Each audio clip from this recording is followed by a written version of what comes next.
உச்சநீதிமன்ற வழக்கறிஞர் ஆர் கிருஷ்ணமூர்த்தி மீண்டும் உங்களுடன்.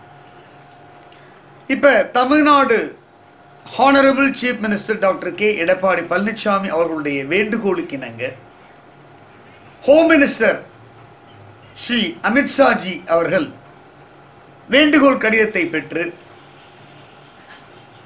Delhi CBI director home minister mister Amit Shah ji அவர்தான் வந்து சிபிஐக்கு எக்ஸ் அஃபிஷியோ சேர்மன் டைரக்டரை தொடர்பு கொண்டு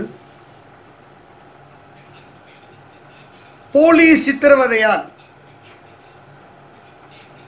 படுகொலை செய்யப்பட்ட ஃபாதர் சன் டியூவோ கொலை வழக்கை ஒப்படைத்து இருக்கிறார்கள்.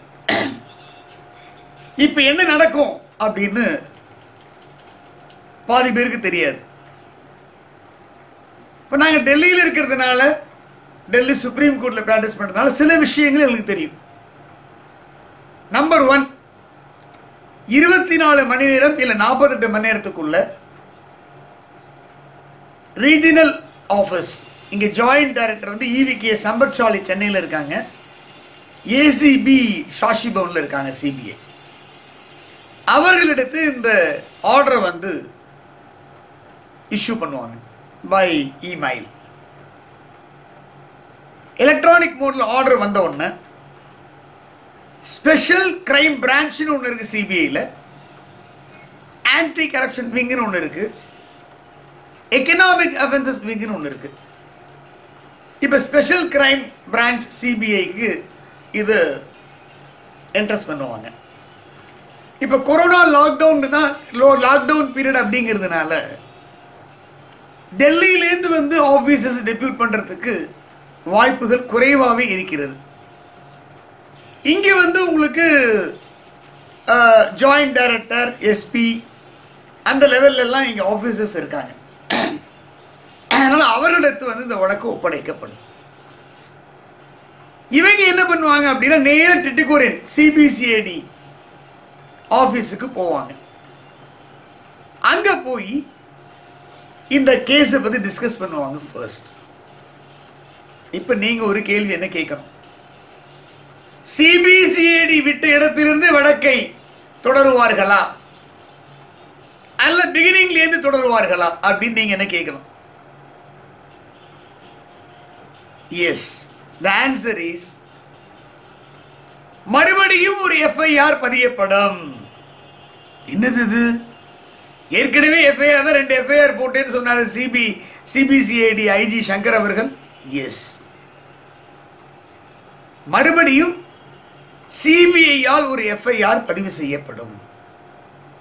பதிவு செஞ்சிட்டு ஏற்கனவே அரஸ்டான இந்த போலீஸ் அயோக்கிய பசங்க இருக்கான் பாருங்க, தமிழக காவல்துறைக்கே களங்கம் ஏற்படுத்திய, தமிழக முதல்வர் தான் போலீஸ் மந்திரி, அவருக்கே களங்கம் ஏற்படுத்திய இந்த பஞ்ச பாண்டவர்கள் இருக்கான் பாருங்க, அயோக்கிய பயலுவ. யார் யாரு? ஆய்வாளர், ஆய் போராட்டத்தில் லத்திய சொல்லினான் பாருங்க ஸ்ரீதர். தந்தைக்கு முன்னால மகனை நிர்வாணப்படுத்தி, மகனுக்கு முன்னாடி தந்தையை நிர்வாணப்படுத்தி அடிச்சு கொலை பண்ணான் பாருங்க பாலகிருஷ்ணன், ரகு கணேஷ், முத்துராஜ், முருகன். இவர்கள் எல்லாம் வந்து வெளியில் விடக்கூடாது அப்படின்னு சிபிஐ வந்து நோட் கொடுக்கணும் சிபிசிஐடிக்கு. சிபிசிஐடி அதை வந்து அந்த லேர்னர் ஜுடிஷியல் மேஜிஸ்ட்ரேட்டுக்கு தெரியப்படுத்தணும். ஏன்னா புது FIR, இந்த FIR வந்து இது முடிஞ்சு போச்சு. இதான் இந்த கிரிமினல் ஜூரிஸ்ப்ருடன்ஸ்ல ஒரு டர்னிங் பாயிண்ட். ஏற்கனவே பதிவு செய்யப்பட்ட FIR உடைய நிலைமை என்ன ஆகுது? டெட். அப்ப இவர்கள் மறுபடியும் FIR பதிவு பண்ணணும்.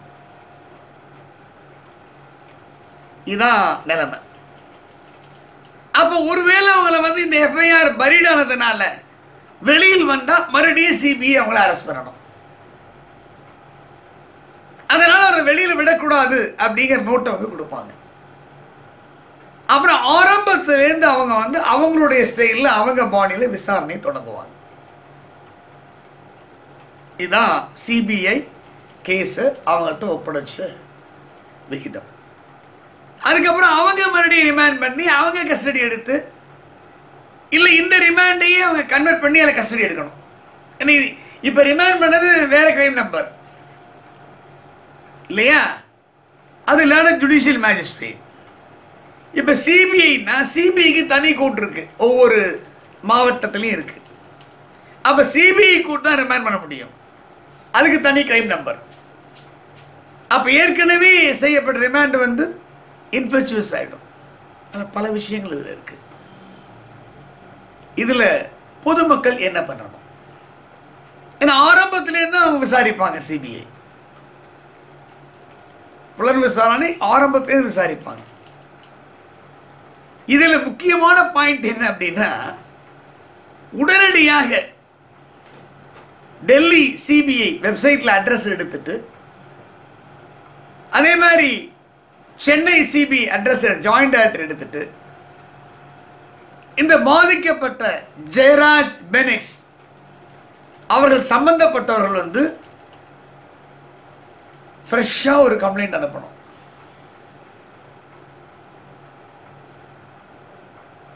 மெயினான பாயிண்ட் இது. அவர்கள் வந்து கம்ப்ளைண்ட் வாங்குறதுக்கு முன்னாடி இவங்க கம்ப்ளைண்ட் அனுப்பணும். திரு director Central Bureau of Investigation New Delhi address பண்ணணும். The joint director Central Bureau of Investigation special crime branch regional office, அதெல்லாம் வெப்சைட்டில் இருக்குது, பார்த்தீங்கன்னா வரும். அதை எடுத்து நீங்கள் ரீஜனல் சிபிஐ சென்னைன்னு போட்டாலே எல்லாம் வந்துடும். சிபிஐ டெல்லின்னு போட்டால் அட்ரஸ்லாம் வந்துடும். கான்டாக்டில் போட்டு நீங்கள் கம்ப்ளைண்ட்டை கரெக்டாக எழுதணும். ஒரு அட்வொகேட்டை வச்சு தான் கம்ப்ளைண்ட் எழுதணும். திறமையான ஒரு அட்வொகேட், கிரிமினல் சைடில் சிறந்த ஒரு அட்வொகேட். இப்போ கோயில்பட்டு சைட்லலாம் அந்த காலத்தில் சொல்லுவாங்க மிஸ்டர் நடராஜ் ஐயர் அப்படிம்பாங்க. நான் ரெஃபர்லாம் பண்ணல, அவர் இல்லை, இப்போ இஸ் நோ மோர். அந்த மாதிரி கிரிமினல் லால எக்ஸ்பர்ட்டான ஒரு அட்வொகேட் வச்சு கம்ப்ளைண்ட் இன்ச்சு இடுக்கு இல்லாமல் எழுதணும். அதற்கப்புறம் சாத்தான்குளத்தில் உள்ள வியாபாரிகள் எல்லாருமே தனக்கு தெரிந்ததெல்லாம் வந்து சிபிஐக்கு லெட்டர் மூலமாக எழுதி அனுப்பணும். போஸ்டல்லையும் அனுப்பலாம், ஏன்னா எப்படி 1 or 2 days டெலிவரி ஆயிரும். நான் போயிட்டு இருக்கு, போஸ்டல் போயிட்டு இருக்கு. அதே மாதிரி யாராருக்கெல்லாம் இந்த விஷயங்களை பற்றி தெரியுமோ அவர்கள் அனைவரும் அங்கே அனுப்பணும். அதே மாதிரி அந்த மதுரை ஹானரபிள் பெஞ்சில் பெண்டிங்கில் இருக்கிற WP நம்பர் 7042 of 2020 இந்த பாதிக்கப்பட்டவர்களுக்கு துணை மனு ஒன்று தாக்கல் பண்ணணும், WMP தாக்கல் பண்ணணும். இப்போ வழக்கு வந்து honourable CM of Tamil Nadu Edappadi Palaniswami அவர் உத்தரவு பேரில் ஹோம் மினிஸ்டர் அமித்ஷா வசம் சென்று அவர் வேண்டுகோளை உள்துறை அமைச்சர் ஏற்று சிபிஐ டைரக்டர் வழக்கு ஒப்படைச்சிட்டாரு. அதனால புதுசாக தான் எஃப்ஐஆர்லாம் போடுவாங்க. பழைய எஃப்ஐஆர்லாம் வந்து இன்ஃபெக்சுவஸ் ஆகிடும், அதாவது பயனற்றதாகிடும். அதனால் அந்த பழைய எஃப்ஐஆரில் வந்து தூத்துக்குடி ஜெயம், லேர்னர் ஜெயம், ஹேமா ரிமாண்ட் பண்ணது தான் இப்போ அவங்க உள்ளே இருக்காங்க. புது எஃப்ஐஆர் கூட சிபிஐ கொடுத்தா மறுபடியும் அவங்க ரிமாண்ட் பண்ணணும். அந்த நடவடிக்கையெல்லாம் நடைபெற வர இந்த அக்யூஸ்ட் வந்து வெளியில் விட்டால் வந்து இவங்க மறுபடியும் இந்த குற்றத்தை தான் பண்ணுவாங்க. இவங்க வந்து அப்ஸ்காண்ட் ஆயிடுவாங்க.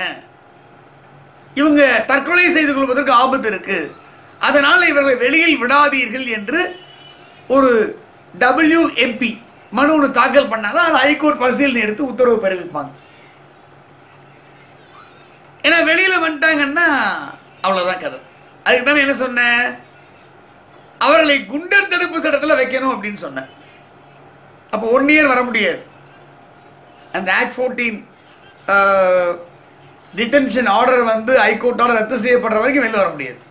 மினிமம் ஒரு 3-4 மாசமா ஆகும். குண்டர் தடுப்பு சட்டத்தில் வைக்கல. அதனால சிபிஐ வந்து மறுபடியும் ரிமாண்ட் பண்ற வரைக்கும் இவங்க வெளியில் வர வாய்ப்பு உள்ளது.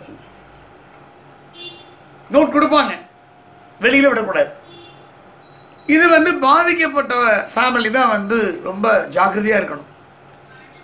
அவங்க சும்மா அப்படியே எல்லாத்தையும் அப்படியே நம்பிட்டு இருந்தாங்கன்னா ஒன்றும் செய்ய முடியாது. இதான் இப்போது இருக்கின்ற நிலைமை. எனவே புதியதாக ஒரு சிபிஐ எஃப்ஐஆர் பதியப்பட்டு அவங்க அக்யூஸ் யாரான்னு ஃபிக்ஸ் பண்ணணும். அதுக்கு போல கம்ப்ளைண்ட் வேணும். அதனால இந்த பாதிக்கப்பட்ட குடும்பத்தினர் ஜெயராஜ் பெனிக்ஸ் டாட்டர்ஸ் ஒய்ஃபு அவங்க எல்லாம் வந்து கம்ப்ளைண்ட்ல லான்ச் பண்ணணும் சிபிஐக்கு. ஆரம்ப கட்டத்தில் என்ன விசாரணை தொடங்குவாங்க சிபிஐ. அப்ப சிபிஐ கோர்ட் தான் ரிமாண்ட் பண்ணணும். வெளியே அவங்க வரல அப்படின்னா அந்த சிபிஐ எஃப்ஐஆர்ல இந்த சிபிஐ கோர்ட்ல இருந்து ஒரு ஆர்டரை வாங்கி போய் அங்கேயே வந்து என்ன பண்ணுவாங்க அப்படின்னா ஒரு வாரண்ட் இஷ்யூ பண்ணி ரிமாண்ட் பண்ணிடுவாங்க. அண்டர்ஸ்டாண்ட்? அது அந்த மாதிரி நடக்கிறதுக்கு தான் சான்சஸ் அதிகமாக இருக்கு. இருந்தாலும் பாதிக்கப்பட்டவர்கள் வந்து ரொம்ப அவேரா அலர்ட்டா இருக்கணும் அப்படிங்கிறது என்னுடைய கன்சிடர்ட் வியூ. நன்றி, வணக்கம்.